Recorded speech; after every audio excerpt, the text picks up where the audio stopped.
अमीर ननद की गरीब भाभी।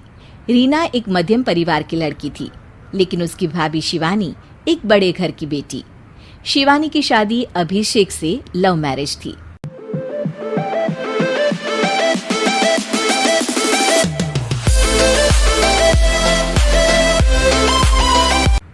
अरे भाभी, ये कितना अच्छा सूट पहना है आपने। काश ऐसा मैं भी पहन पाती। अरे क्यों नहीं रीना, वैसे भी तुम्हारा और मेरा नाम तो एक ही है, जब मन करे पहन लेना।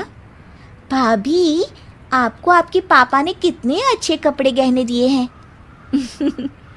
मैं उनकी इकलौती बेटी जो हूँ। बेटी तो मैं भी इकलौती हूँ, लेकिन क्या करे, पापा है नहीं। पता नहीं कैसे होगी मेरी शादी। तभी वहाँ शिवानी की सास आ जाती है। अरे क्यों नहीं करेगा भाई तेरी शादी धूमधाम से, आखिर जिम्मेदारी है तो उसकी। और वो दिन भी आ जाता है जब रीना की शादी तय हो जाती है। अभिषेक, क्या हुआ?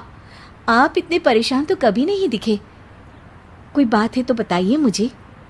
अरे शिवानी, वैसे तो शादी का सारा इंतजाम हो गया है, लेकिन गहनों का रेट तो आसमान छू रहा है। कैसे क्या करूं, कुछ समझ में ही नहीं आ रहा। थोड़ी देर में शिवानी अपने पूरे गहने अभिषेक के सामने रख देती है। ये लीजिए, गहनों का इंतजाम भी हो गया। अरे नहीं नहीं शिवानी, मैं ये गहने किसी हालत में भी नहीं ले सकता। ये तुम्हारे पिता ने तुम्हें दिया था, और तुम हो कि। तभी वहां सास आ जाती है। अरे तो क्या हुआ, इसकी तो हो गई ना शादी, अब किसे दिखाने हैं इसने गहने। सास गहनों का डिब्बा शिवानी के हाथ से लेकर वहां से चली जाती है। रीना की शादी धूमधाम से होती है और अब वो बड़े घर की बहू बन जाती है। वहीं रीना की शादी के बाद शिवानी और अभिषेक उसकी शादी के कर्जों से डूब जाते हैं। मैं सोच रही हूँ नौकरी करनी शुरू कर दूँ, वैसे भी पढ़ी लिखी हूँ, आपकी थोड़ी मदद भी हो जाएगी। वैसे शिवानी, कुछ दिन कर लो तो अच्छा ही होगा, क्योंकि ज़रूरत भी है। अब शिवानी भी नौकरी करने लगती है और घर खर्चे में अभिषेक का हाथ बटाती है। एक दिन शिवानी, रीना का फोन आया था, कह रही थी कि आने वाले त्योहार में उसके ससुराल जाना है। ठीक है माँ। अरे ठीक तो है, लेकिन एक काम कर लेना, उसके सास ससुर से लेकर पूरे खानदान के कपड़े मिठाइयाँ सब ले आना, और हो सके तो रीना के लिए छोटे से कान में पहनने के बूंदे भी। और क्या है ना, शादी में उसे सारी बड़ी बड़ी कान की ज्वेलरी दी थी, घर में पहनने के लिए तो उसके पास कुछ भी नहीं है। शिवानी सोच में पड़ जाती है कि वो क्या करे, क्योंकि कर्जों और घर के खर्चों के बाद तो पैसे बचते ही नहीं थे। शिवानी फिर अपने पिता को फोन करती है और उनसे पैसे मांगती है। देखो शिवानी, मैंने तुम्हें शादी के वक्त ही मना किया था कि ऐसे घर में शादी करनी ही नहीं चाहिए। अरे अभिषेक को शर्म आनी चाहिए जो ससुराल से पैसे मंगवा रहा है। शिवानी को पिता की बात पर गुस्सा आ जाता है।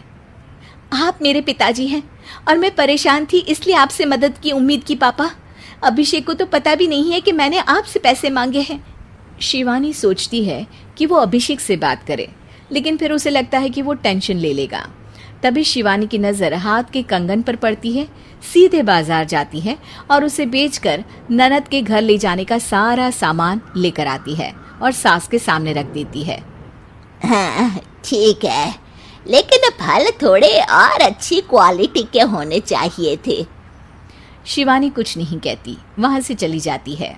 एक दिन शिवानी, रीना का फोन आया था, बहुत रो रही थी। क्यों माँ, क्या हुआ? सब ठीक तो है ना उसके ससुराल में? अरे तूने तो उसकी नाक ही कटवा दी। अब मैंने क्या कर दिया माँ? कह रही थी कि बड़े घर की बहू है भाभी, जो कपड़े दिए वो ब्रांडेड भी नहीं थे। तू तो जानती है ना उन लोगों का पहनावा कितना अच्छा है। तू तो मेरी बेटी का भला कभी सोचती नहीं। हाय भगवान, अरे बड़े घर की बहू है, इसी बात की जलन है ना तुझे? लेकिन याद रख, मेरी बेटी का सोचने के लिए भगवान है। तुम लोग कभी उसका बुरा नहीं कर पाओगे। अब शिवानी के मन में सवाल था कि क्या ईश्वर सिर्फ रीना के साथ है, उसके साथ नहीं?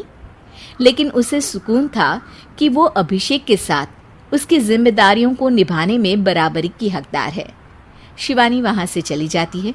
वो सास से कुछ नहीं कहती, क्योंकि अमीर घर की बहू बनकर रीना को भले ही सुकून ना हो, लेकिन गरीब घर की बहू बनकर शिवानी खुश है, क्योंकि खुशी पैसों से नहीं परिस्थितियों पर निर्भर करती है।